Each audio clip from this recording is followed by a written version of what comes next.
Respected ministers, ambassadors, and honorable parliament members, a very warm and cordial welcome to each one of you to the International Student Parliament for Climate Justice, jointly organized by the Ecological Department of Church of South India, Madhya Kerala Diocese, and CMS College, Kottayam.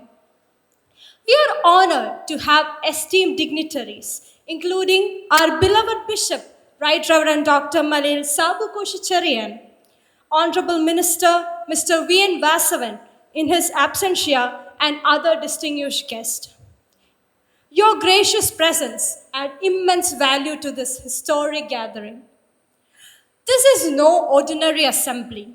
It is a prophetic platform where the voices of the young rise on behalf of the voiceless earth and vulnerable communities.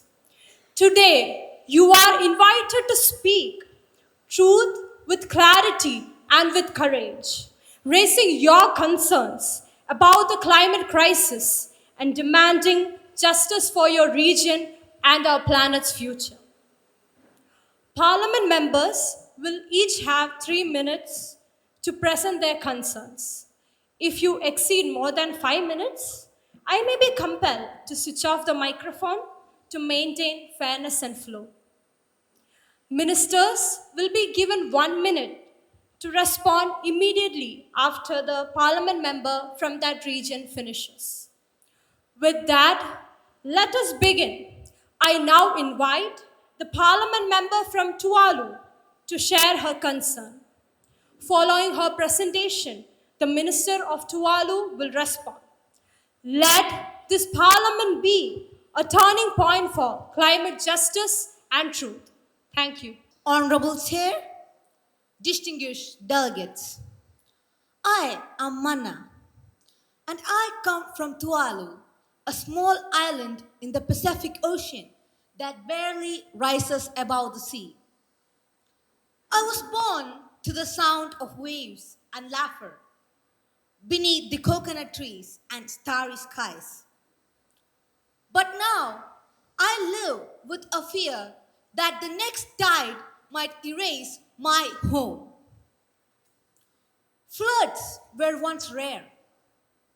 Now, king tides surge into our villages, drowning our crops, poisoning our water, and tearing through our land.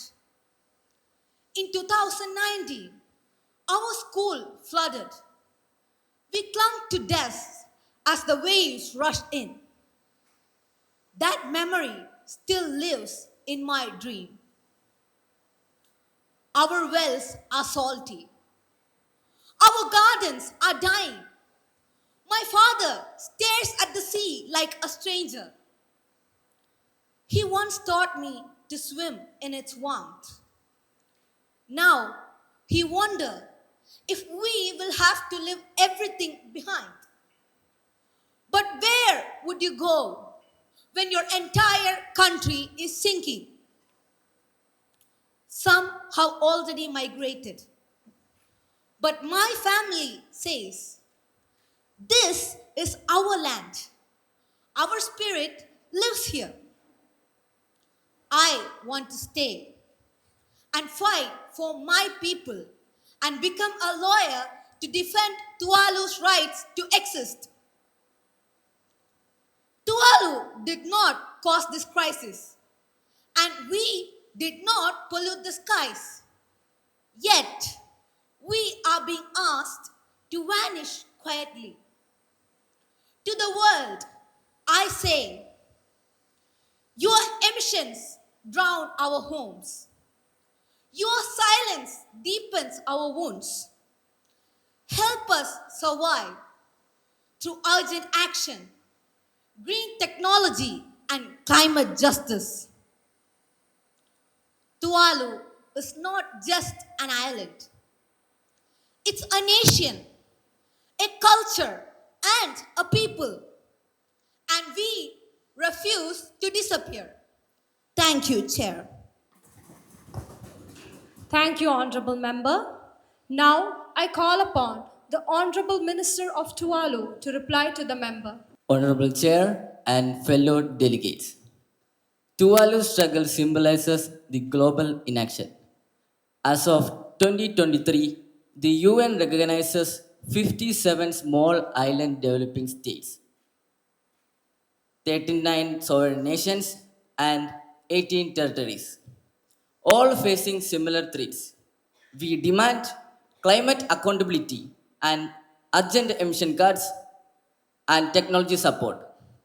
Island nation deserves the right to remain rooted in their land and culture. Thank you, Chair. Now I call upon the representative of Kenya to present her views on climate justice. Honorable Chair, respected delegates. I'm Miriam, a farmer from North Kenya. My life once measured by season, planting, harvesting, resting. Now there is no season, only drought. For the past few years, the rain was stopped. The sky is silent. Crop failed before they stopped. Our cattle, our wealth, our pride, everything died one by one. I buried the last with my own hands. In 2022, we faced the worst drought in 14 years. I watched my children go to bed hungry. My husband, Nyaroji, walked for a mile for fetch water, muddy and unsafe. He left at dawn and returned at sunset, all for a few pot of brown water. We once shared food in our village, but now there is nothing left to share. Hope dries up with every gust of wind. Dust has replaced our dreams. Climate change is not a theory here, it's a death sentence. We did not cause it and we cannot feel from it. I didn't want speeches or sympathy. I need the seeds that survive heat, tools to farm differently, and the world stand with us. Why should my children suffer while others are growing rich by burning fossil fuels? To those who creating this crisis, I say, change your way, support farmers like me. Invest the resilience and restore the rhythm of earth. We are not asking for charity, we are asking for justice and a better future. Thank you, Chair. Thank you, Honorable Member. Now I call upon the Honorable Minister of Kenya to reply to the member. Honorable Chair and fellow delegates, drought is not just a weather disaster, it is a justice crisis. Climate finance, resilient farming, and fair global support must reach those who suffer most while contributing least, like you. Thank you, Chair. Thank you, Honorable Minister. Now I call upon the representative from Brazil to present her views on behalf of Amazon rainforest regarding climate justice. Honorable Chair, distinguished delegates, I'm Tana, a daughter of the Amazon. For generations, my people have lived with this forest in harmony. We listened to its songs, learned from its roots, and prayed with its rivers. But now the forest weeps. Chainsaw screams where birds once sang. Fires devour what was once green. Trees that stood for centuries fall like wounded elders. We breathe smoke. The river runs brown. The animals, our kin, are disappearing. One year, a firestorm reached our village. We fought it with buckets and blankets. The sky turned orange. Children cried. Our elders prayed. I held my little brother close that night and whispered, "Don't be afraid." But I was. This forest is more than our home. It's our healer, our teacher, our spirit. When it burns, a part of us dies. But this is not only our tragedy. Amazon gives the world oxygen. When it dies, the earth loses its breath. Why do people far away destroy what they do not see? Big companies cut down trees, burn land for cattle, and profit from our pain. We are not helpless, we resist.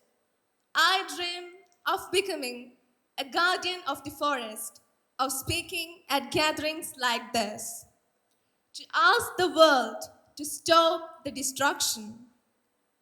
Please stand with us. Listen to the indigenous voices and every investment that fund forest fires. Amazon is not a resource. She is a living being and she is calling for our help. Thank you, Honorable Chair. Thank you, Honorable Member. Now I call upon the Honorable Minister of Brazil, speaking on behalf of Amazon rainforest, to reply to the member. Honorable Chair and fellow delegates, the Amazon is burning, and with it, our shared future. Indigenous communities must lead in their protection. We call for ending destructive industries and global support for those defending life, land, and climate justice. Thank you, Chair. Thank you, Honorable Minister. Now I call upon the representative of Iraq to present her views on climate justice. Honorable Chair and fellow delegates, I am Zainab and I speak for Iraq, a land where civilization began, where the Euphrates and Tigris once flowed like lifelines. But now those rivers are fading, and so is our future. I come from a village that no longer exists. The land turned to dust. The crops died. The river we depended on dried into cracked earth. My father, once a proud farmer, now sits in silence watching the wind carry away what's left of our fields. Temperatures cross 50 degrees Celsius. The sun no longer warms us, it burns. Water has become a luxury. Farmers are living not with their harvest, but with broken hearts. They move to overcrowded cities where they are called strangers in their own country. Climate refugees caused not by war, but by negligence. Our rivers are being choked by dams built upstream, and our rain has vanished. Yet, Iraq contributes a little to global emissions. We're not the polluters, we are the punished. This is not just my story, it is the story of a cradle of humanity now gasping for breath. I stand here not to beg, but to demand justice. Let those who altered the climate take responsibility. We need water sharing agreements, drought resilient technologies, and international support for those displaced. Do not let the birthplace of civilization become its grave. Thank you, Chair. Thank you, Honorable Member. Now I invite the Honorable Minister of Iraq to reply to the member. Honorable Chair and fellow delegates. Iraq's rivers are drying, its people displaced, not by choice, but by climate injustice. We urge immediate transboundary water cooperation, climate adaptation funding, and recognition of internal climate refugees. Justice must flow, which rivers no longer can. Thank you, Chair. Now I invite the representative of Dominica to present her views on climate justice. Honorable Chair and fellow delegates, I stand before you as the voice of Dominica, a small but proud island in the Caribbean, where mangoes ripen under the golden sun and music dances through the hills. But today I speak not of our beauty, but our brokenness. In 2017, Hurricane Maria, a storm, a category of 5 storm, tore through our island with terrifying power. We had no hurricanes before, but Maria was different. She was stronger, slower, and more destructive. A storm supercharged by warming seas. That night, the wind roared like a beast. Roofs flew. Centuries old trees snapped. Rivers surged through villages. My family and I in fear, unsure if we would live to see the morning. When it was over, silence, no power, no water, no school, no hospital, nothing. We started from zero. And though we have rebuilt, the fear never left. Every storm warning brings back to the terror of that night. Let me be clear. Maria was not just a storm. She was a warning signal from the wounded earth. A small island nations like mine are on the front lines of a climate crisis we did not cause. We suffer while others profit from the emission destroying our future. As a young person from Dominica, I live daily with one foot in paradise and one foot in the storm. We do not want pity, we want justice, climate justice. Justice that protect vulnerable, justice that demand accountability, justice that shift power from the polluters to the people. The time to act is not tomorrow, it is now. Thank you, Chair. Thank you, Honorable Member. Now I call upon the Honorable Minister of Dominica to reply to the member.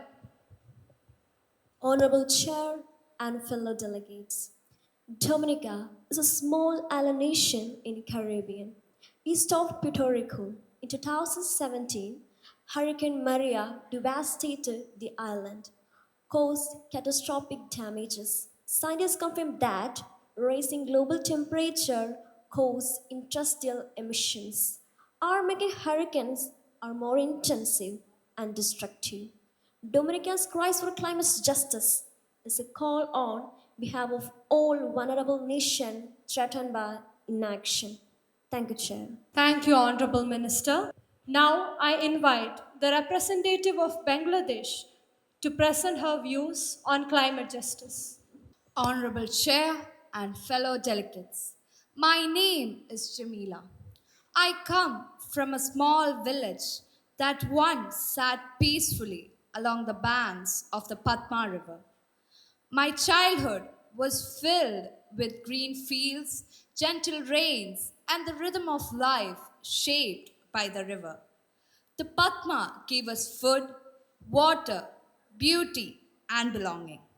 But now, the same river is taking everything away. The floods began coming every year, faster, stronger, and more ruthlessly. During a violent storm, the Padma swallowed our home one terrible night. Everything was gone in just a few hours. Our house, our crops, our school. We escaped with only the clothes we wore. Now we live in a crowded slum near Dhaka. My father, once a proud farmer, now waits daily for work that rarely comes. My mother still dreams of returning home. But I know the land is gone, claimed forever by the river. I often say we are people of the river, but the river no longer wants us. This is not just my story. It is the story of millions in Bangladesh. Climate change is stealing our homes, not with a bomb, but with rising water, not with noise, but with silence. We are becoming climate refugees in our land. We do not want your sympathy, we want justice. Climate justice. Justice that recognizes our laws. Justice that holds the polluters accountable. Justice that helps the vulnerable survive and adapt. Let the world hear our cry before more homes, lives, and futures are washed away. Thank you, Chair. Thank you, Honorable Member. Now I call upon the Honorable Minister of Bangladesh to reply to the member. Honorable Chair and fellow delegates, Bangladesh is a low-lying, genetic country in South Asia. where over 700 rivers meet in the Bay of Bengal. With rising sea levels and intensified monsoon rains, and flooding displays hundreds of thousands yearly, despite contributing little to global emissions. Bangladesh is one of the world's most climate vulnerable country. Thank you, Honorable Chair. Thank you, Honorable Minister. Now I call upon the representative of Madagascar to present her views on climate justice. Honorable Chair, respected delegates. My name is Lala. I'm come from southern Madagascar. Once a land of flowing rivers, green fields, and vibrant life. Then the rain stopped. What began as one dry year became many. The sky remained silent, the rivers vanished, our crops withered into dust, and the earth cracked beneath our feet. We survived on cactus leaves and bitter roots. Hunger became our daily companion. My mother skipped meals to feed me and my sister. My father not to find work. He never came back. We walked miles to reach food Sundays. Sometimes we returned with a maze. Sometimes we returned with nothing. The United Nations called it the world's first famine caused slowly by climate change. No war, no conflict, just the silence of a sky that forgot to rain. But even when the rain forgot to us, we did not forget our hope. I dream of becoming a teacher to tell the story of our world. Not just of suffering, but of strength of a people who refuse to give up. This is not only about Madagascar, it is a warning to the world. Climate change brings hunger, it brings loss, it drives people from their homes not by violence but by droughts. And it begins with the most vulnerable. We do not come with blame, we come with a plea. We need justice, a climate justice. Justice that brings food where there is famine, water where there is thirst, and rain where there is how skies have gone silent. Act now before more dreams dry up like our field. Thank you, Honorable Chair. Thank you, Honorable Member. Now I call upon the Honorable Minister of Madagascar to reply to the member. Honorable Chair and fellow delegates. Madagascar is an island nation of southeastern coast of Africa. In recent years, its southern region has faced extreme droughts, which the UN attributes directly to climate change, not conflict or politics. This has triggered widespread hunger, displacement, and the first recognized climate change induced famine. Thank you, Chair. Now I call upon the representative of Mali to present his views on climate justice. Honorable Chair and fellow delegates, my name is Amadou and I come from the edge of the savannah in Mali. I grew up tending goats and planting millet with my father. Life was not easy, but the land provided. It gave us food, purpose, and peace. Then the rain stopped and the desert came closer. Pastures turned, turned to dust, fields cracked open, and dust storms buried our crops and our homes. The wells dried, the animals died, and hunger crept into every home. As the land withered, so did our way of life. Desperation spread. In some villages, the neighbors began to fight.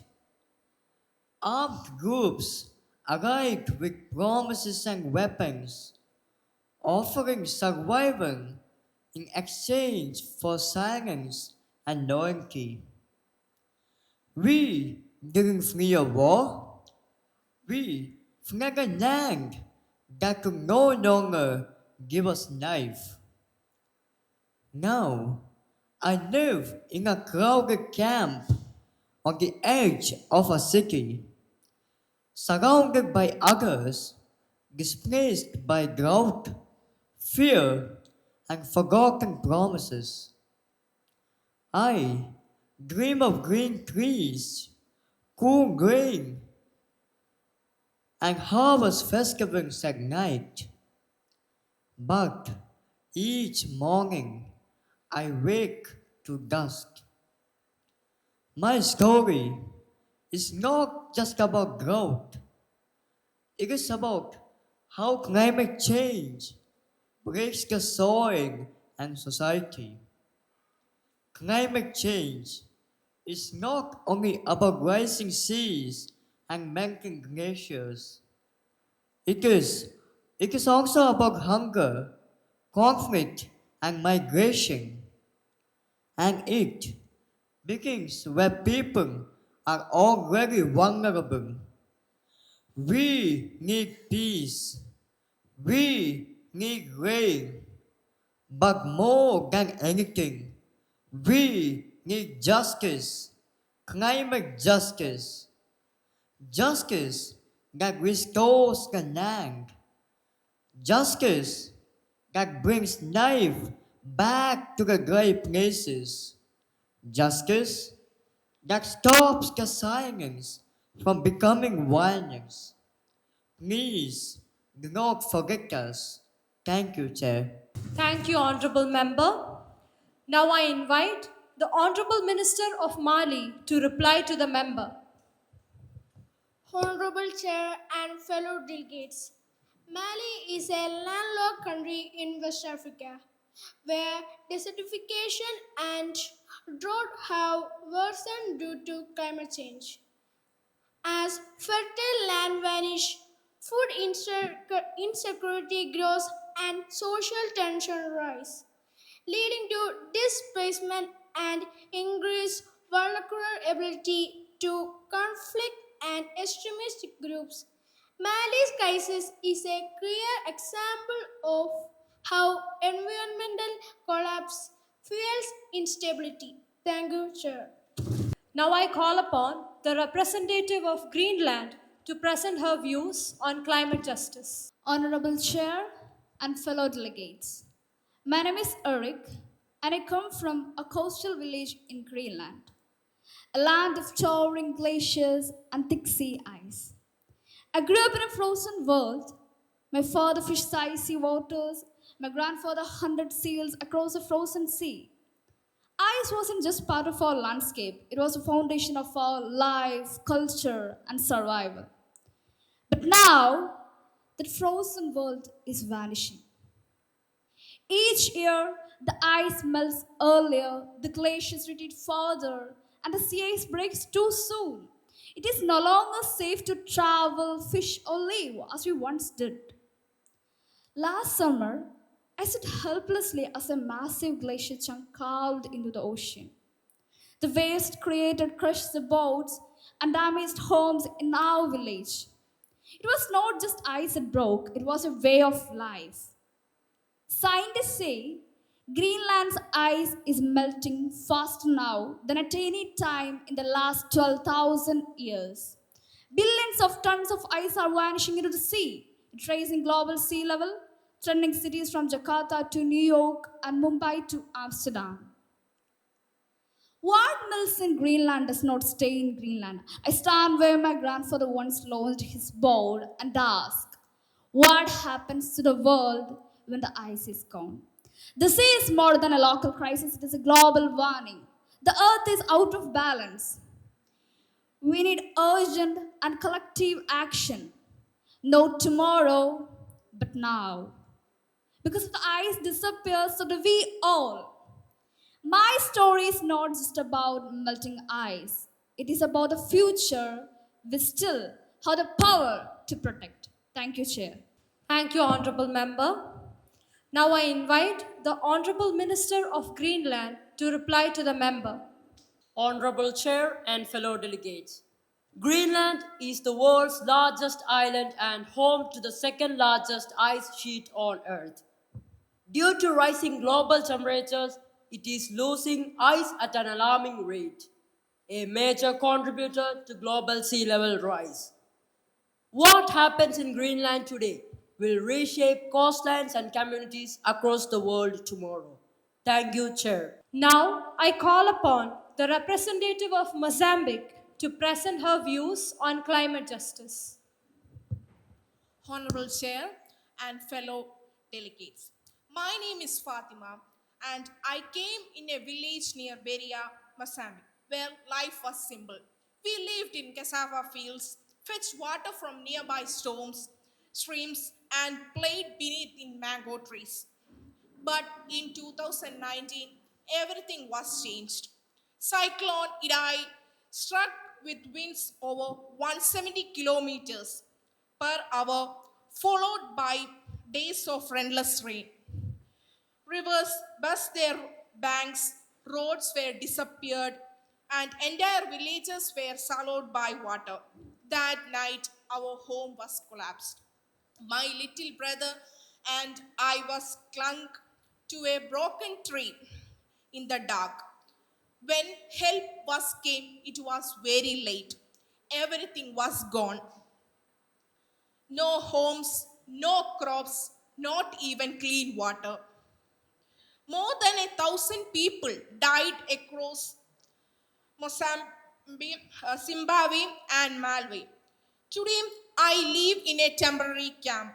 My school is a plastic trap stretched over mud. My future feels as fragile as shelter I sleep in one.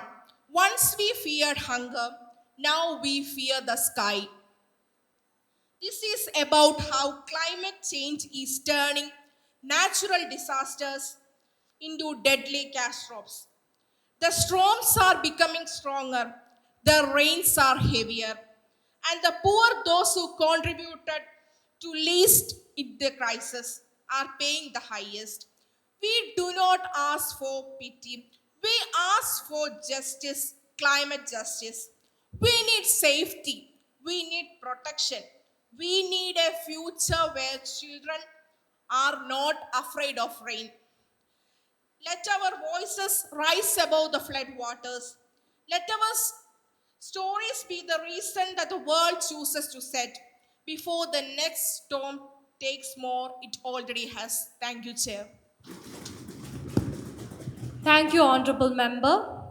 Now I call upon the Honorable Minister of Mozambique to reply to the member. Honorable Chair, Mozambique is located on Africa's southeastern coast, is highly vulnerable to climate related disasters. In March 2019, Cyclone Idai became one of the deadliest storms in southern hemisphere history, intensified by climate change. Mozambique's experience reflects the growing impact of extreme weather on low income nations least responsible for global emissions. Thank you, Chair. Thank you, Honorable Minister. Now I call upon the representative of Australia to present her views on climate justice. Honorable Chair and fellow delegates. My name is Jack and I'm from New South Wales, Australia, which is a land of open skies where summers are scented with eucalyptus and memories shaped by the beauty of the Great Barrier Reef. But in 2019, everything changed. That summer, fires swept across Australia. Not ordinary bushfires, but monstrous infernos. They surrounded our towns, turned the skies blood red, and filled the air with smoke and fear. The flames They devote our homes, our forests, and our wildlife. We wake each morning with ash on our doorstep and silence in the trees. Looking for comfort, I visited the Great Barrier Reef, which is a place of my happiest childhood memories. But the reef, it had changed too. Its once vibrant colors are now pale and lifeless, its colors drained by the warming sea. Australia is a country renowned for its diverse and unique biodiversity, being home to more than thousands of species which are found nowhere else on earth, like the marsupials, like koalas and kangaroos, and a wide variety of reptiles and birds, and an array of marine life that thrives in its oceans. But that summer, fire had scorched the land. The heat had silenced the sea. We used to fight fires with horses and bravery, but now we face a sky that rains embers, oceans that warm too fast, and ecosystems that may not even return. My story is not just about a burning forest or a fading reef. It's about a generation growing up in a world unraveling where the wonders of nature are disappearing before our eyes. We don't want to be the last to see them. We want to be the ones that saves them. Australia is a developed nation, and we know that our carbon emissions have contributed to this crisis. But we also know that we must do more, but not just for ourselves, but for the island nations nearby, and for the future generations everywhere.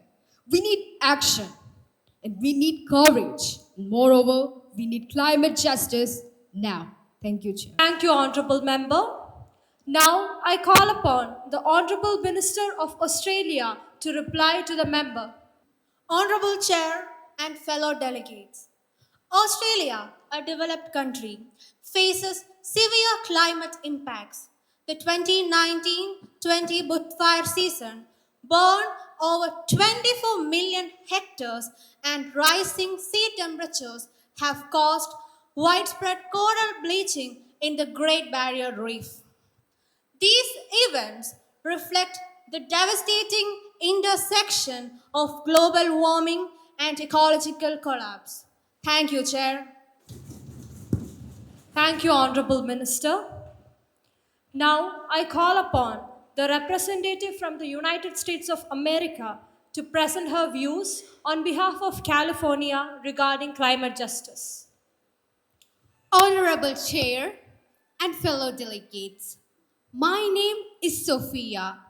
I come from Northern California, a place once known for its cool forests, pine-scented summers, and clear mountain lakes. But in 2020, everything changed. A firestorm swept towards our town. The sky turned orange. Ash fell like snow. The air burned our lungs. We had only minutes to escape. My parents, my cat, and I fled. When we returned, our home was gone. Over 4 million acres burned that year. The worst wildfire season in California's history. And it hasn't stopped. Now the drought never ends. Rivers vanish, crops wither, even the mighty redwoods, trees that stood for thousands of years, are dying. Scientists say climate change is turning forests into tinderboxes. Fires now burn hotter, faster, and more fiercely than even before. This is not just nature acting up, it is a clear sign of a warming planet. We used to have 4 seasons, but now we only have two: drought and fire. I still love my home, but each summer I live with fear. I keep a go bag by the door, always ready to run. I speak not only as a victim of climate change, but also as someone from a developed country. one of the major contributors of this crisis. We in the United States know that our emissions had played a major role in what is happening across the globe. We regret the suffering faced by the innocent people, especially the developing countries. Let it be clear, even in America, it is the poor who suffers the most. Climate change does not care about borders. It demands justice from all for all. Thank you, Honorable Chair. Thank you, Honorable Member. Now I call upon the Secretary of United States of America, speaking on behalf of California, to reply to the member. Honorable Chair and fellow delegates, in the western United States, California has faced record breaking wildfires and droughts linked directly to climate change.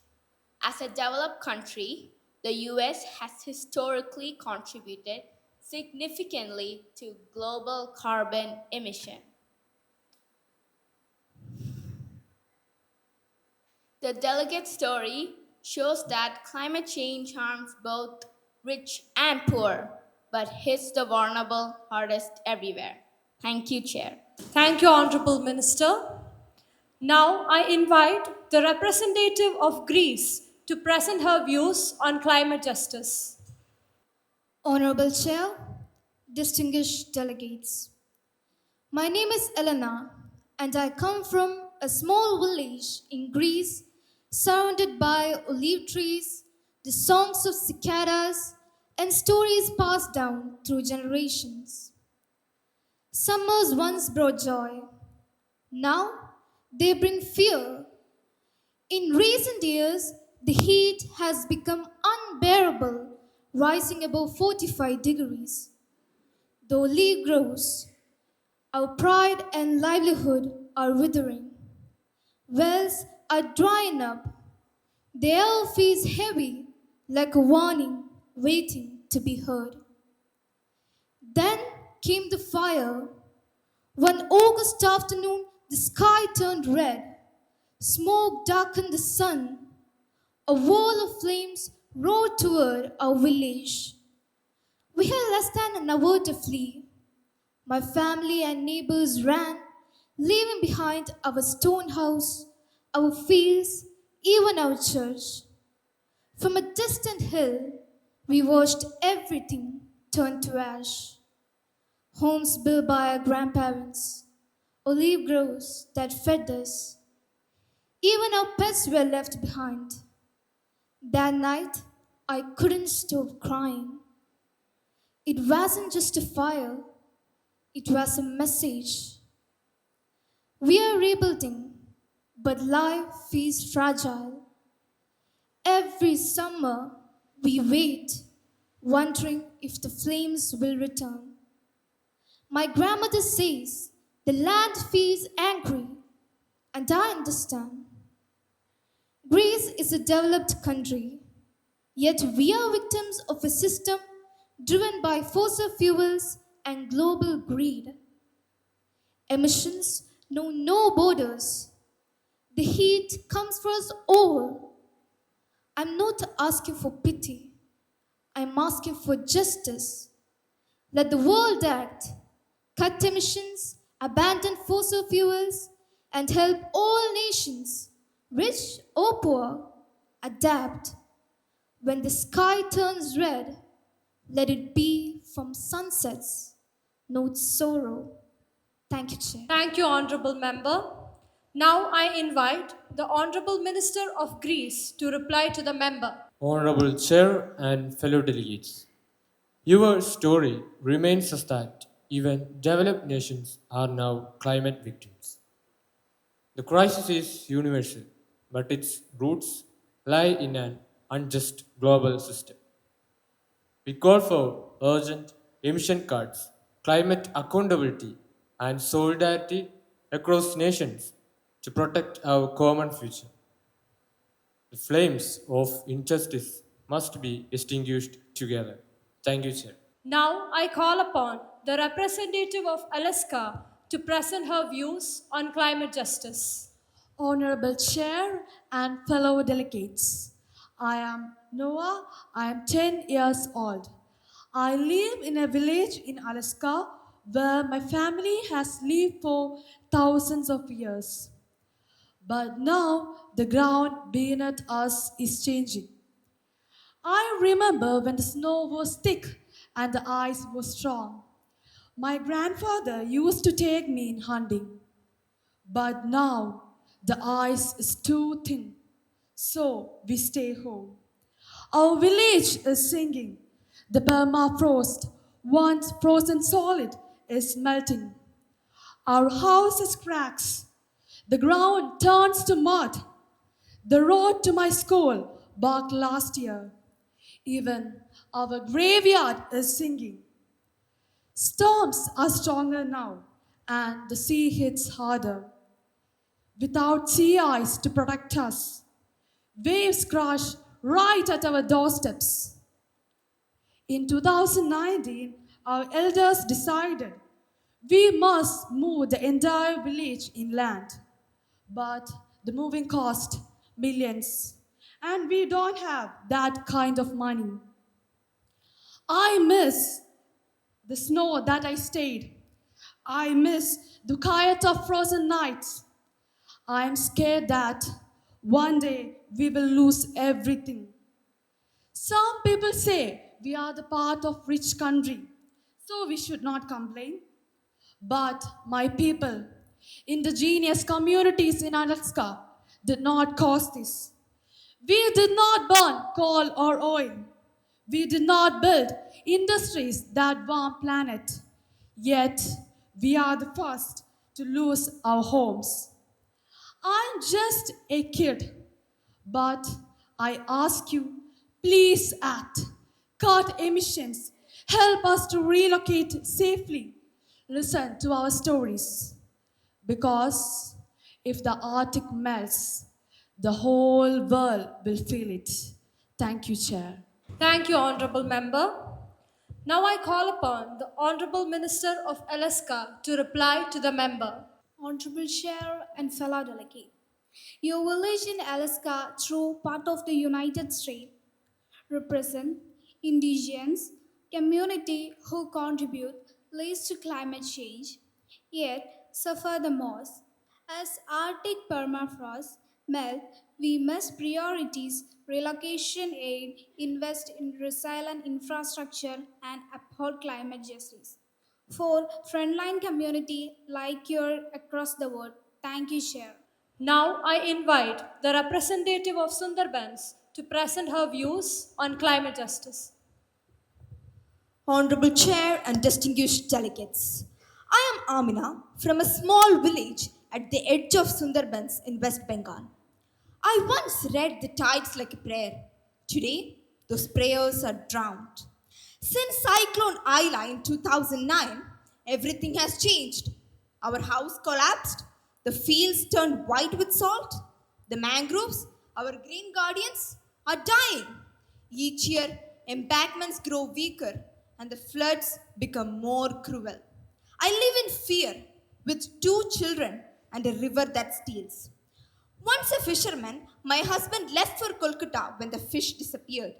I stayed back with the children, battling hunger, fighting loneliness, and rising water. At night, I whispered to them that we would be safe, but I don't believe it. Our village is vanishing, not by war or by fire, but by water. Slow, merciless, and silent. We have become climate refugees in our own land. Can you imagine that? No borders were crossed, only the water crossed ours. This is not just a misfortune, ladies and gentlemen. This is injustice. We didn't cause this climate crisis. We burn no oil. We emit no carbon. Yet why are we paying the highest price? Let the profit driven development of the industrial nation has heated up our world. Let them bear the weight of their actions. Let them help us adapt, strengthen our embankments, restore our mangroves, support resilient farming, and help us protect us, the displaced. I'm not here asking for charity. I am pleading for justice, climate justice, for a chance to stay rooted in the land we love and care. Thank you, Chair. Thank you, Honorable Member. Now I invite the Honorable Minister of Sundarbans to reply to the member. Honorable Chair and fellow delegates, your story reveals the truth. Climate displacement is a justice issue. We urge developed nations to act, strengthening embankments, restoring ecosystems, and supporting vulnerable communities that bear the burden of crisis they didn't cause. Thank you, Honorable Chair. Now I call upon the representative of Kerala to present his views on climate justice. Honorable Chair and respected delegates, I am Shaji, a fisherman from Kerala. My family lived with the sea as a companion, provider, and mother for generations. But today, our mother weeps. Rising tides have eaten away our shores. My home, where my children once laughed and played, was washed away. Salt water has crept into our wells. Coconut trees have toppled, once safely moored. Our boats now drift helplessly between broken sea walls and surging waves. The fish that sustained us have disappeared, fleeing to deeper waters, warmed by the changing climate. Each day I go farther, spend more on fuel, risk my life. For favor returns, sometimes I come back with nothing but exhaustion. But this is bigger than me. It is the shared story of thousands like me. Coastal people made refugees by the sea that once cradled us. We did not cause this.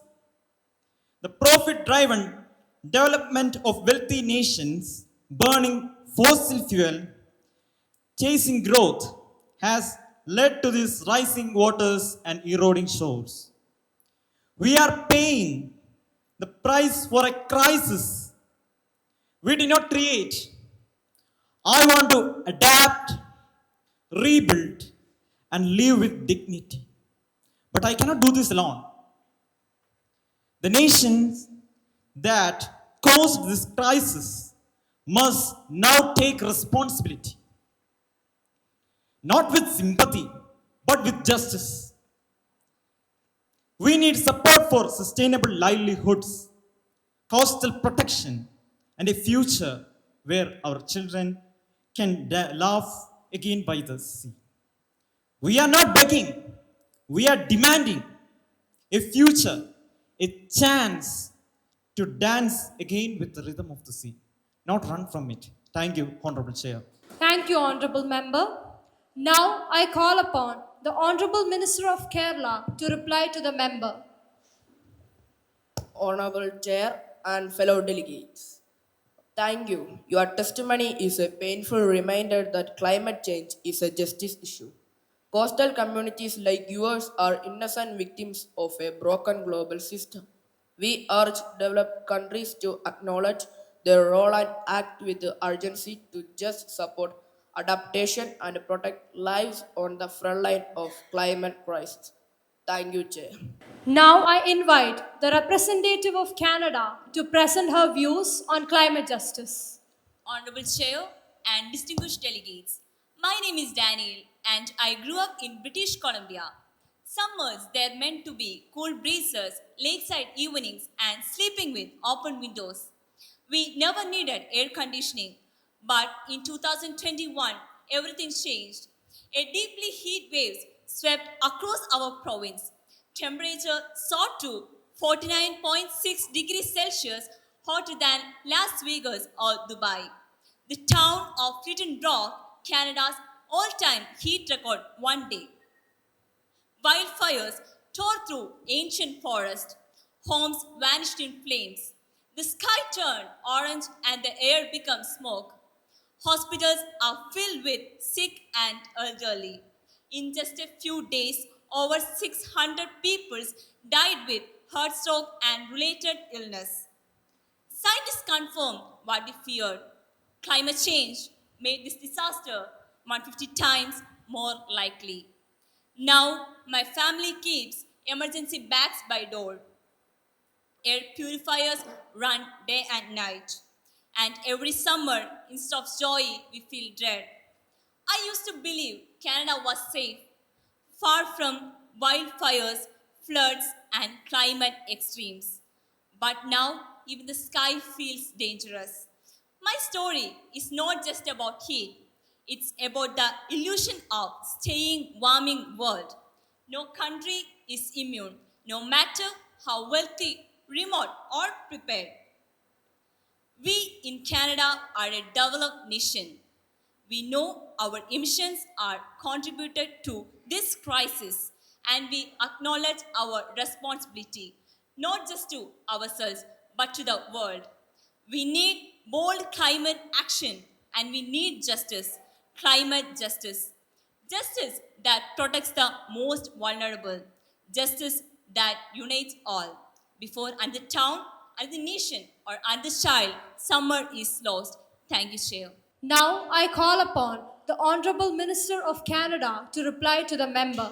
Honorable Chair and fellow delegates, Canada, one of the world's wealthiest nations, experienced a record breaking and deadly heat wave in 2021.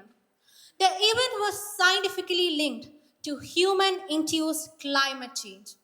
The Lytton fire and related death show that climate impacts are intensifying everywhere, even in regions previously considered climate safe.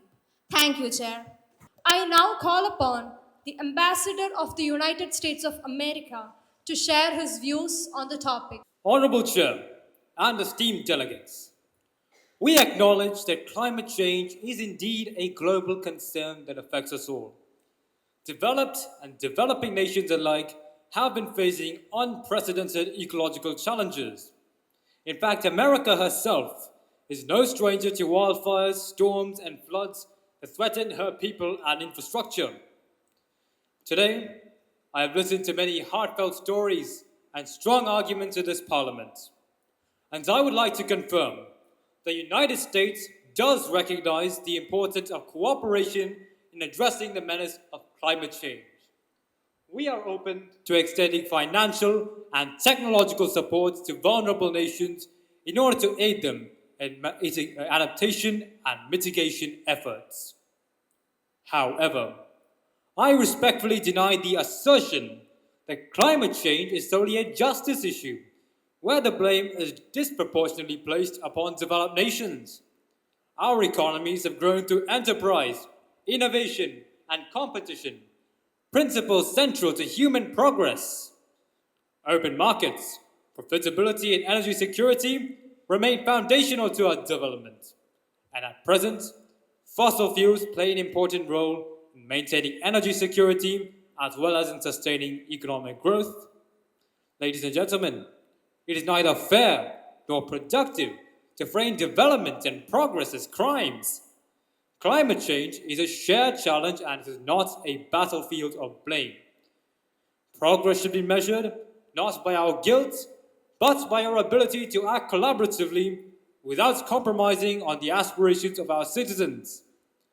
Therefore, today, the United States recognizes its responsibility to lead. However, we reject narratives that portray development as injustice, and we object to the characterization of growth and competition as inherently harmful. Thank you, Chair. Now I call upon the Ambassador of India to share his views on the topic. Honorable Chair and distinguished delegates. I speak today on behalf of India and other developing nations who suffer deeply from a climate crisis we did not cause. Between 1990 and 2016, India lost 235 square kilometers of land to coastal erosion, sea level rise, and natural disasters. From 2008 to 2018, 3.6 million coastal citizens were displaced. But in 2020, Cyclone Amphan alone caused 3.9 million people to be displaced. The Deccan Plateau has endured 8 of the 17 droughts this century. In 2019, families in Maharashtra and Karnataka were abandoning their homes due to an acute water crisis. In this century, towards its end, India may face a 4.4 degrees Celsius rise in temperature. Cyclone Amphan caused US dollars 13 billion in damages. The 2020 monsoon floods caused over US dollars 10 billion in damages and claimed over 1,600 lives. Cyclone Tokte and Yas followed in the year 2021. The people in Uttarakhand are still being displaced from the Kedarnath floods of 2013. Yet, developed nations, just 20% of the global population, are responsible for 80% of the historical emissions. They have the means to adapt, but we, the remaining 80%, who contribute only the 20%, are suffering. We do not seek charity. This is a justice issue. Climate change is a shared crisis, but responsibility is not equal. We urge the wealthy nations to halt their fossil fuel driven development paradigm and to transfer carbon neutral technologies to those climbing the development ladder. Only then can we build a sustainable future with dignity and fairness for all. Thank you, Chair. Thank you, Ambassador of India. I now call upon the Ambassador of Bhutan to share her views on this topic. Honorable Chair and dear delegates, as chaplain to this parliament, I bring you greetings from Bhutan, a nation known not for its economic might, but for its commitment to gross national happiness. A philosophy that places well being, sustainability, and spiritual fulfillment above all material wealth. The scripture reminds us in Ecclesiastes chapter 3, verses 12 to 13. I know that there is nothing better for people to do than to be happy and to do good while they live, that each of them may eat and drink and find satisfaction in their toil. This is the gift of God. Despite towering economics, many developed nations report stagnating happiness. In contrast, Bhutan's path, built on sustainable development, environmental conservation, cultural preservation, and good governance, offers a true holistic well being. Every nation and person has a rhythm to contribute to the cosmic dance of life. When one dominates, harmony falters.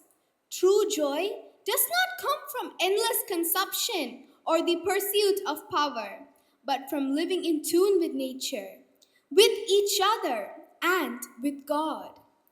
We are called to live joyfully, share equitably, and protect our common home. Happiness thrives not in isolation, but in mutual flourishing. As we debate justice, remember the earth and her children cry not for charity, but for balance, care, and wisdom. Let us sustain the dance with justice, joy, and humility. Thank you, Chair. Thank you, Ambassador of Bhutan. Honorable delegates, it is an honor and profound responsibility to stand before you today at this extraordinary international conclave, an assembly of young voices that is not raised on protest alone, but in prophetic urgency just ahead of Conference of Parties 30. With deep conviction and collective hope, we now present the recommendations of this International Student Parliament for Climate Justice, an urgent moral appeal to world leaders as they prepare for Conference of Parties 30. These are not just suggestions, These are demands for justice, sustainable future, and equity. First, climate change is more than just global warming. We affirm that climate change is not merely an economic or environment crisis. It is more of a spiritual crisis and a justice issue that calls for deep introspection and moral responsibilities. Second, call to developed countries. Developed nations have reached the top of the height largely by promoting industries and lifestyles based on fossil fuel consumption. Because of this greed, because of this greed, this model has caused 75% damage to the atmosphere. We urge these countries to end the current development paradigm based on fossil fuels, transfer clean, non polluting technologies to developing countries as a sincere act of repentance and climate justice. Third, support for developing countries. Countries like India are still struggling to meet their basic needs. There are so many rural areas which lack electricity. Climate justice must support for sustainable development and empowers without polluting. Fourth, call for global green action. We welcome all countries must transition to renewable energy sources and adhere to green protocols. We urge churches worldwide to divest from fossil fuel based projects and instead invest in sustainable alternatives. Fifth, support for international agreements. We call upon all developed countries to cooperate fully with the United Nations Conference of Parties negotiations and honor commitments made to reduce global temperature rise and carbon emission. Sixth, protection for forest and wildlife. Forests are sacred ecosystem. They are not the place for human expansion or tourism. All invasions of forest lands must be halted. Resorts and other climatic commercial activities within the forest should be banned. People forcibly relocated to the forest areas or slums must be resettled in safe and dignified environment to prevent human wildlife conflict and support forest regeneration. Seventh, a new ethical vision for creation. We affirm that all of creation, humans, trees, rivers, mountains, everything have an intrinsic value and a God given purpose. We reject anthropocentric worldviews and propose a creation centered ethic where all beings are mutual custodians of life. We speak not only of human rights, but of the rights of all creation. We believe that true peace on earth will only exist when all God's creations are free to live and fulfill their divine purpose.